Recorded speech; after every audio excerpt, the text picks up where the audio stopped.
Well, it's that time of week again where we review the week of the past, discuss a couple of the different things that were talked about on the Discord, along with Kerry's interpretation of what's happening in the world, and some insight from Mark about what he has added to the watch list. If you're not a subscriber to the Platinum channel, I would highly suggest taking a gander at the description below and the 50% off that you can get on the Platinum channel for 3 months and get a better idea of what we're doing at Best of US Investors. So this week, we're going to hit upon what Kerry sees happening in the future when it comes to artificial intelligence and what he experienced this week, along with some insight from Mark on markets and what's happening with the recent Friday sell-off a little bit, especially in the semiconductor world, along with some additions to the watch list, and then a little bit of an education moment when it comes to candlestick charting. So let's get going and start the video. More and more AI is becoming a part of our daily lives. ChatGPT, which came out about a year and a half ago, all of a sudden has changed the game when it comes to access to artificial intelligence and making efficiencies or creating efficiencies in business and personal, along with eliminating potential jobs. Well, Kerry gets into this next section of the video about where he sees AI going and the evolution and what he actually did this week when it came to business planning. We are on the start on the road of some major changes on how our world is going to work as a result of artificial intelligence. And I want to share with you an experience that I had this week. I did a preliminary video on it, and there'll be a video tomorrow explaining it further. And that was, I went ahead and paid for the upgrade for ChatGPT. It's only $20 a month. And I went in with the idea that I was going to try to start a continuing conversation rather than ask a question and expect an answer. I went in and I said, I'm a YouTuber. I have a website, and I'm building a business around that website. Good. Sorry about that. I couldn't get to you. Subscription service, and I would like your help creating a business plan and to grow the company and eventually sell the company for $1 billion somewhere in the future, and left it there. So ChatGPT came back to me with 6 questions, and they were very in-depth questions. This was at like 3 o'clock in the afternoon. And so I took my time and answered the question. It took me 2 hours of research on my business. He wanted some very explicit details of how it was run, how it's doing, what my goals were. And so the next morning I loaded it back in with the answers. He went through and analyzed the questions, and then he asked me 3 more questions, so they weren't as complicated. I answered them. He then came back and he said, "Can I get your name, your email address, and your phone number?" And I gave it to him, and he then responded, "I will make an appointment with you. I will get back with you, and we'll discuss this further." Okay. So today I went in being impatient, and I said, "When can I expect to hear back from you?" And he said, "I am analyzing your information and doing some research. You'll hear back from me within 3 to 5 days, business days." Okay. I looked at that and I thought, when I worked for Polaroid, our CEO, Harvey Golub, came over from McKinsey. McKinsey is one of the largest Wall Street advice firms. If you have a company and you want someone to analyze it and give you information on how you can improve your company, you go to McKinsey. And they start with, I would imagine now, somewhere around a $25,000 deposit. That's what I've asked ChatGPT to do for me, is to give me a McKinsey report. Now, I don't know what will happen, but what I'm seeing is the path of what I think artificial intelligence is going to turn into and what it's going to amount to in the very near future. I fully expect that I will get an email from, I'm calling him Tony, and he will say, I've looked into it. Come meet me back at ChatGPT and let's discuss it. Or if not now, sometime in the future, I expect him to say, get on a video call and let's talk about it. Debt is the biggest killer of all dreams. You get too much debt and a decreasing income source, well, it can destroy everything that you have worked for and dreams. And in this section, Mark talks about the United States debt that we are incurring on a daily, weekly, monthly, annual basis, and the astronomical numbers that are being borrowed to run this country, and where the money is going to protect themselves in Bitcoin and gold. It was a national debt. And it came out this week that the debt burden of the United States has been increasing at a faster rate in recent months, with approximately 1 trillion being added every 100 days. This pattern of 1 trillion increase every 100 days will persist, and with that likely moving from 34 to 35 trillion this year.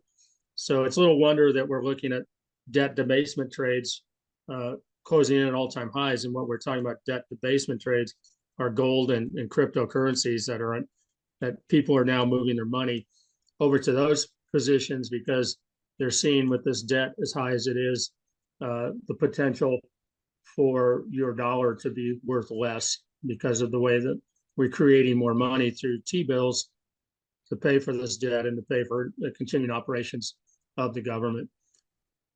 So when we have higher interest rates, and the big thing is when will the Fed cut interest rates? Interest rates affect payments, our interest rate payments in the United States. So Committee for Responsible Federal Budget, which is a nonprofit that calls attention to issues with significant fiscal impact, cites data from the Congressional Budget Office, estimate the U.S. government will spend $870 billion on interest payments for the 2024 fiscal year. That's this year. The CRFB projects that interest payments will exceed spending on Medicare this year to become the second largest government expense, just behind Social Security. So I thought it was interesting. There was this guy was talking about, he says, when in a world where NASDAQ is making new all-time highs, crypto is going to perform well as Bitcoin remains a high volatility tech proxy and liquidity thermometer, said Brett Donnelly, trader and president of analyst firm Spectre Markets. We are back into a 2021 style market where everything goes up and everyone's having fun. So enjoy the fun while we have it. Each week we like to review the indexes and see what the charts are telling us. In this next section, Mark is going to hit upon a number of the indexes, the Dow, the S&P, and the NASDAQ, along with a couple other things. So let's see what he's got to say about this market, and are we rolling over? S&P. So here we started off, last November, zooming up, stepping up. These are gaps that have to be filled. They're straight out. Again, we're moving right up. We hit right on basically where sells are. I like to back out a little bit, and I've been showing this chart here for a while. This is what it looks like, over basically back a while, and we're seeing ourselves in a rising wedge, and we've gone through rising wedges. Let me pull this a little closer. And you can see a rising wedge just goes from higher highs on the top line, you line up the lower lows on the bottom line, and it eventually gets to the end, and it's going to squeeze. And the majority of the time, these pop down low. Okay, so if you go basically from a point of view of a technician, you just kind of come down, pick a spot, take your chart, and wherever it drops down, that's about where you'll see where the market might end up. And this one would say we'd be around 47.50. Yep. If this thing drops out of this wedge. We go off to the Dow. And here's the Dow Jones. You can see we've been going up, and now we're seeing it kind of roll over a little bit. When we go again, look at the wedge, you can see that we're actually dropped down below the wedge. So we'll see if it can hang on to this line, where it's going to drop down, and then we'll probably be down 38, somewhere in that. If it does drop down and continues to drop down, I'll move this in just a little closer. I think I showed this to Paul today. He was asking about it. Now you can see we're still hanging just on the edge, but if that thing drops, technically you're probably going to see it fall at least this amount of space wherever it drops, and that's from a technical point of view. If we go back to the Qs, okay, Qs again, continue to step up, moving. We've been hitting the intermediate resistance level up here, and then some cells. Now let's go take a look at its shape here, and you can see we're still in a rising wedge there too. We have a little more room to pop around on the Qs because basically we had, an NVIDIA. We'll take a look here. NVIDIA. Oops. And I did a little thing on pull off tops in my office this morning, and then NVIDIA went up, and then you can see it went up and then it's dropped back down. So where are we at today? We're down 43 points, or 4.5% on NVIDIA. But, I look at these and I'm like, to me, this is a definition of something going for a blow off top at some point. We'll see. And same with SMCI.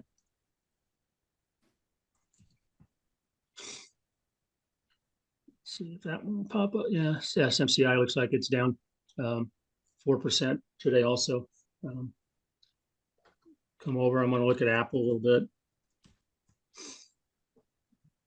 There's Apple. You can see Apple is way down below the 9. It's come down. Actually, it's come back over. We say that we're not going to stay outside of a Bollinger Band more than usually 5 candles. And you can see we popped back over on the other side of the Bollinger Band, started heading back up, and we came right to this level where we're finding some sells, and some people are selling off a little bit. But we're having a nice little dumpster fire on Apple, and we'll see if this turns around. Maybe gives us a swing opportunity in the future. Microsoft. Again, Microsoft's just kind of in a pattern, kind of come down below the 9 a little bit. We're seeing some weakness down here in the MACD and the stochastic and the RSI on Microsoft. I'm not sure I did a chart here on Microsoft. Let's see. Oh yeah. Oh, see, Microsoft came out of its ascending wedge and didn't quite get out of it. Now it came up. Now you see we're outside of the wedge. We'll see if this thing continues down. The way the wedge works, it would probably work against Microsoft at this point. I don't know if I did it for Meta or not. Oh, Meta. Yeah, Meta's kind of had that jump. We'll go back and look at today. Yeah, Meta's just kind of still rolling up. You can see had this earnings popped up, caused the Bollinger Bands. Now the Bollingers are converging again. So, it's slowing down a little bit. Google. I'll do one more here. Google's down, went down below the 200, came back up. Now it's just touching on the 9 again. We're seeing some weakness still in the oscillators down here.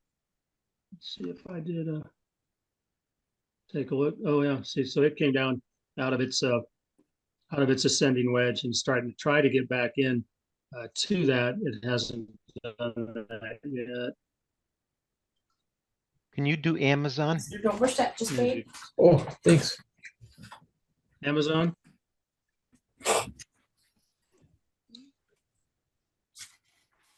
Yeah, I didn't do a wedge pattern on this yet, but it certainly looks like it. You come from here, you see, and then you would come down higher highs. So again, you're seeing starting to consolidate towards the top. We'll see what happens with Amazon. Let's just look at today and see what we're looking at in Amazon. See, everything's kind of up, kind of flattening out along its resistance level. We've seen the Bollinger Bands come together, which means more of a consolidation pattern. And we'll see what happens. So one of the additions that Mark is adding to the Platinum Channel watch list are stocks that are, well, a little bit more risky. Now, Mark's typically a more conservative individual, and we're seeing more demand for some risk appetite. And so Mark has added some stocks to the list each week that he's not suggesting, but suggesting you take a look at as ideas for more riskier plays. So let's have Mark go over that in this next section. Let's go over, and we did, I've been doing things a little different. Let me show you here. I'm just going to take us over to the Discord real quick. And thanks to everyone who gets on the Discord and banters back and forth, because it's a lot of fun. And we have a lot of banter here in the chat. Okay. So this is the Platinum Discord chat. People come in and we just talk about all kinds of things, charts, patterns. There's Tesla's pattern, heading down. I have a daily watch list, and I've been kind of rethinking how I do this. And I put 2 or 3. I try not to get too many stocks that I manage on a swing trade basis, because it can get a little out of control, especially when you're trying to help people learn how to do it. So I put a few on here, and this week we had Wolf and Mobley, I think, on here. And then I said, well, it's not really fair that I only put a couple on. This is kind of the learning area. So I have a huge list that I come up with every week, and I don't put them all on, obviously, because they're in different phases of setup. So I decided I would come up on charts of interest and start putting more, couple or 3 every day. So you can look at it and make up your own mind. So I'll put a chart in. I'll kind of look at what I see in a chart. Paul sends me stuff all the time, so I include those in here also. But these line up too, and so normally I don't track these as much. I mean, I go back and look, but on the watch list, I'm going to go over to that real quick. Okay.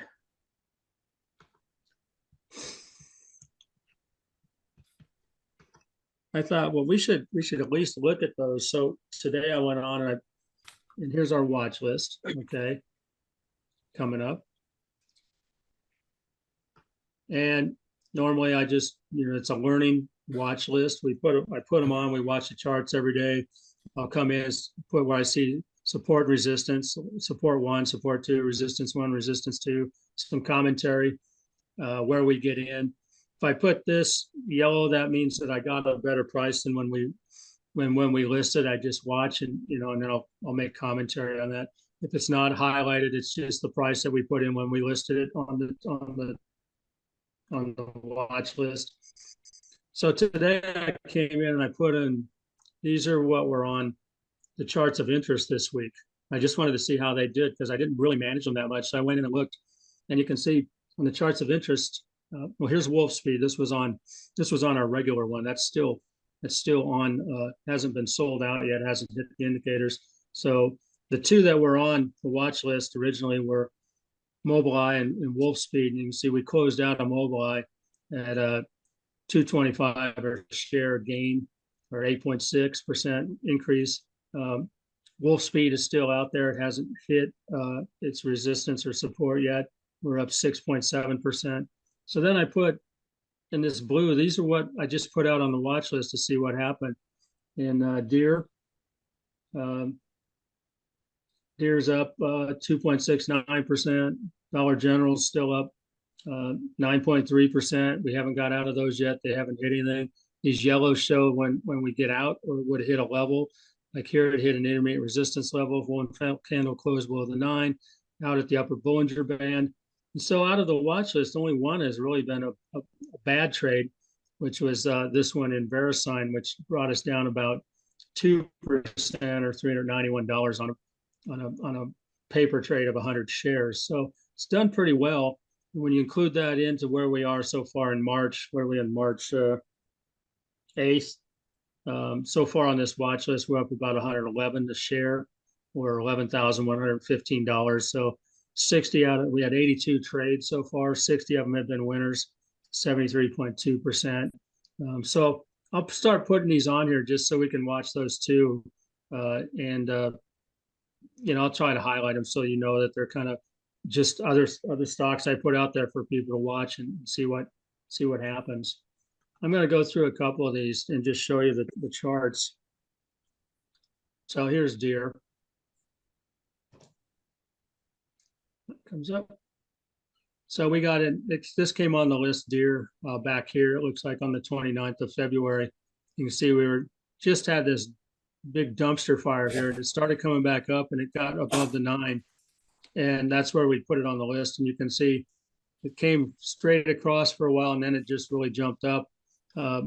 So if it would have hit this level here, which is where we find sell orders, that would have triggered in at least my system to get out of it, but it hasn't hit there yet. So we could see some more variation here, but it's down a little bit today, came right down to the middle of its channel. But, you know, for me to stay in this, I would be out when it hits that level right there. Dollar General.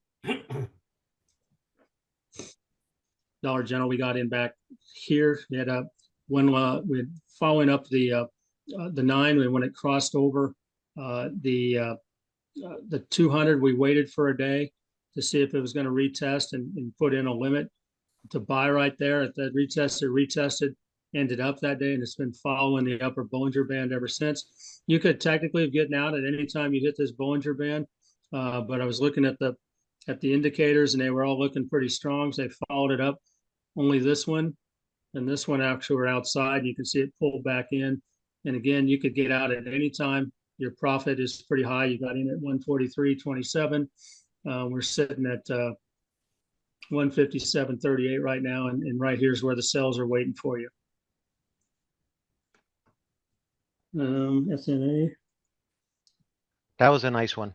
Snap-on. Yeah, Snap-on was really nice because, you know, I like to put these channels in, and this one just kind of followed it up and didn't get into this one. I mean, here was the 9 and here was the 200. It crossed over right here. This would have been a good time to find it, but I didn't find it till late.